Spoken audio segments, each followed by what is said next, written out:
Friends, मैं आज आप लोगों को चक्रवृद्धि ब्याज निकालने की एक ऐसी ट्रिक बताऊंगा जिसको देखने के बाद आपको चक्रवृद्धि ब्याज निकालने में कोई समस्या नहीं होगी। फ्रेंड्स, बहुत बहुत स्वागत करते हैं आपके अपने YouTube channel my life math में और मेरा नाम विक्रम श्रीवास्तव है। तो आइए फ्रेंड्स, स्टार्ट करते हैं चक्रवृद्धि ब्याज का। जब भी आपको 2 वर्ष का, 3 वर्ष का, 4 वर्ष का, 5 वर्ष का, 6 वर्ष का, कितने भी वर्ष का आपको निकालना हो चक्रवृद्धि ब्याज, आपको सिर्फ और सिर्फ याद रखना है 2 1 3 3 1 4 6 4 1 5 10 10 5 1। अब आप सोच रहे होंगे कि अगर हमको 6 वर्ष का निकालने आ जाए तो हम इतना लंबा कैसे याद रखेंगे। आपको ये भी याद करने की ट्रिक मैं अभी आपको इस वीडियो में ही बता दूंगा।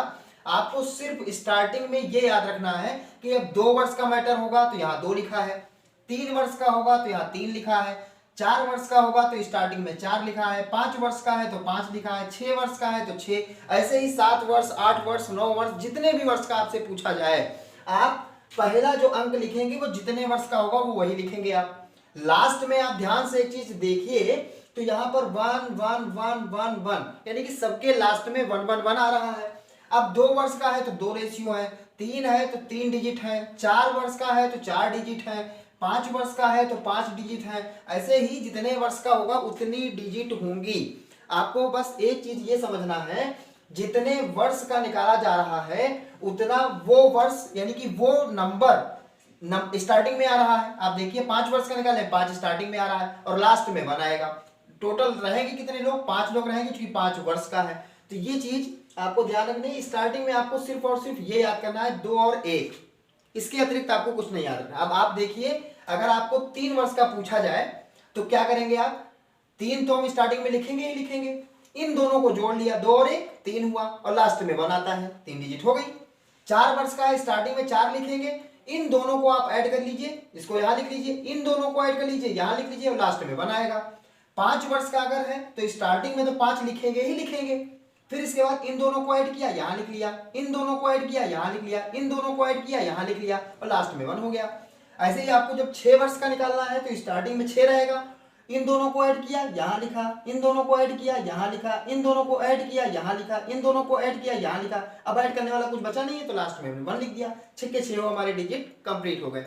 लेकिन मैं आपको फिर भी सजेस्ट करूंगा कि आप 2 वर्ष, 3 वर्ष और 4 वर्ष का ऐसे ही याद कर लें, 21 331 46 41, आप ऐसे याद कर लें, ज्यादा बेस्ट रहेगा। कौन सा? ये 3 मोस्टली इसी पे क्वेश्चन पूछे जाते हैं क्योंकि ये थोड़ा सा कैलकुलेशन में ज्यादा हो जाता है। वैसे आप निकालने के लिए 6 वर्ष, 8 वर्ष, 15 वर्ष, 20 वर्ष, जितना निकालना चाहे आप उतना निकाल सकते हैं, लेकिन मोस्टली क्वेश्चंस जो होते हैं वो 2 वर्ष, 3 वर्ष, 4 वर्ष पर ही होते हैं। तो आपको याद क्या करना है? 21 331 46 41। तो अब आप ये सिर्फ इतना याद रखेंगे, अब कैसे हम लोग क्वेश्चन करेंगे, कितनी आसानी से और कितनी जल्दी हमारा चक्रवृद्धि ब्याज निकलेगा, बस आप इस वीडियो को लास्ट तक देख लीजिए, आपको कोई भी प्रॉब्लम चक्रवृद्धि ब्याज निकालने में नहीं रह जाएगी। फ्रेंड्स, क्वेश्चन आपके सामने लिखा हुआ है, लिखा है कि 5,000 रुपए का 10% चक्रवृद्धि ब्याज की दर से 2 वर्ष का चक्रवृद्धि ब्याज क्या होगा। जैसे ही आपने देखा 2 वर्ष, जैसे ही आपने देखा 2 वर्ष, आप क्या करेंगे? यहाँ पे 2:1 यहां आपने लिख लिया, क्योंकि 2 वर्ष के लिए 21 होता है, 2:1। अब मामला ये है कि 5,000 रुपए का 10%, तो हम एक काम करेंगे, हमें 2 बार काम करना पड़ेगा क्योंकि 2 वर्ष के लिए मैटर पूछ रहे हैं। तो हम क्या करेंगे? 2000 जो 5,000 रुपए लिखा है, 5,000 का हम लोग कितने परसेंट निकालेंगे? 10%। तो 5,000 का जब 10% आप निकालेंगे तो ये 0 से ये 0 गया, ये 0 से ये 0 यानी 500 आ गया। लेकिन ये काम आपको 2 बार करना है, क्योंकि 2 वर्ष का निकालना है तो 2 बार करना पड़ेगा, 3 वर्ष का निकालना है तो आपको 3 बार करना पड़ेगा। इस 500 का जो भी आया है इसका 10% आप निकाल लें। तो 500 का जब आप 10% निकालेंगे तो ये हो जाएगा, 00 से 00 कैंसिल, ये कितना हो जाएगा? 50। ये आपको 2 बार करना पड़ेगा। पहले जो रेट दिया है, जितना भी पैसा दिया है उसका 10%, और जो आया उसका भी 10% हमने निकाला, तो ये कितना आ गया? अब जो पहला वाला आया है इसके ऊपर लिख दें आप 500, जो दूसरा वाला आया है इसके ऊपर लिख दें, और उसके बाद करना क्या होता है? इन दोनों को आपस में गुणा करना होता है। 500 का 2 से गुणा किए तो हुआ है 1000, बीच में प्लस का साइन आता है, 50 का 1 से गुणा किया कितना हुआ? 50। इसका मतलब 1050 इसका चक्रवृद्धि ब्याज बनेगा। 5,000 रुपए का 10% पर जब हम लोग 2 वर्ष का ब्याज निकालेंगे तो 1050 रुपए बनेगा। फ्रेंड्स इस क्वेश्चन को देखते हैं। इसमें लिखा है कि 10,000 रुपए का 10% चक्रवृद्धि ब्याज की दर से 3 वर्ष का चक्रवृद्धि ब्याज क्या होगा। अब देखिए यहाँ 3 वर्ष का मामला चल रहा है। जैसे ही हमने 3 वर्ष देखा, 3 वर्ष के लिए आपको क्या बताया है, आप याद रखें 331 331 आपको याद रखना है। अब इसके बाद क्या करते हैं, ये 10,000 रुपए का हमें 10% निकालना है। तो 10,000 का जब हम 10% निकालेंगे तो इसका मतलब कितना हुआ, ये जीरो से ये जीरो गया, ये जीरो से ये जीरो गया, कितना बचा 1,000। अब इसको हमें डबल निकालना है, फिर ट्रिपल टाइम निकालना है, चूंकि हमें 3 वर्ष का निकालना है। तो 1,000 का हम लोग और क्या करें, फिर 10% निकाल लें। तो 10% निकालेंगे, ये जीरो 2 बार कट गया, ये कितना बचा आपका 100 बचा। अब इस 100 का हमें फिर से एक बार निकालना पड़ेगा। एक बार किया, दूसरी बार किया, तीसरी बार करने जा रहे हैं, चूंकि हमें 3 वर्ष का निकालना है। तो गुणे में 10/100 जो भी आता रहे। पहला तो हमको यही था, उसका हमने 10% निकाला, ये आया। इसका 10% निकाला, ये आया। इसका 10% निकालेंगे तो ये डबल जीरो से कट जाएगा, ये 10 बचेगा। बस आपको क्या करना है, जो पहला वाला है पहले वाले के ऊपर लिख दे, जो दूसरा वाला है उसको दूसरे के ऊपर लिख दे, और जो तीसरा वाला है उसके तीसरे वाले के ऊपर लिख दे। आपस में गुणा करके जोड़ देना है केवल। तो ये आप अगर मन में भी आधे ज्यादा चीज तो आप मन में ही कैलकुलेशन कर सकते हैं। ये आपको समझाने के लिए हमें पूरा प्रॉपर फॉलो करना पड़ रहा है। तो ये कितना हो जाएगा, 3,000 में 300 जुड़ेगा, 3300, 3310 जो आएगा वो आएगा इसका चक्रवृद्धि ब्याज। फ्रेंड्स इस क्वेश्चन को देखने से पहले अगर आपको ये वीडियो हमारी अच्छी लग रही हो तो आप इसे लाइक कर दें, और अगर आप हमारे चैनल पर नए हैं तो आप हमारे चैनल को सब्सक्राइब कर लें। मैं UP DElEd 3rd semester mathematics के लिए वीडियो बना रहा हूं। इसका ये लेक्चर नंबर 8 है। इससे पहले मैं 7 लेक्चर बना चुका हूं। अगर आपने उन वीडियोज को नहीं देखा है तो उसको मैं डिस्क्रिप्शन बॉक्स में दे दूंगा, आप उन वीडियोज को भी देख लें। आइए फ्रेंड्स इस क्वेश्चन को भी देखते हैं। क्या लिखा है, 8,000 रुपए का 10% चक्रवृद्धि ब्याज की दर से 4 वर्ष का चक्रवृद्धि ब्याज क्या होगा।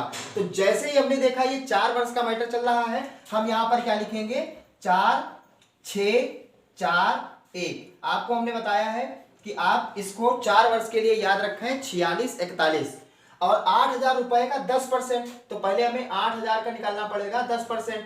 जब 10% निकालेंगे तो ये जीरो कट जाएगा, 800 बचेगा। ये अभी एक बार हुआ, हमें 4 वर्ष तक जाना है तो एक बार हुआ। अभी दूसरी बार हमें 800 का करना पड़ेगा, तो उसका 10% निकाल लें हम। ये 2 जीरो से ऊपर 2 जीरो कट गया, कितना बचा 80 बचा। अब 80 का तीसरी बार हम लोग 10% निकालेंगे, तो ये कितना हो जाएगा, 2 जीरो से 2 जीरो ऊपर कट जाएंगे, कितना बचेगा 8 बचेगा।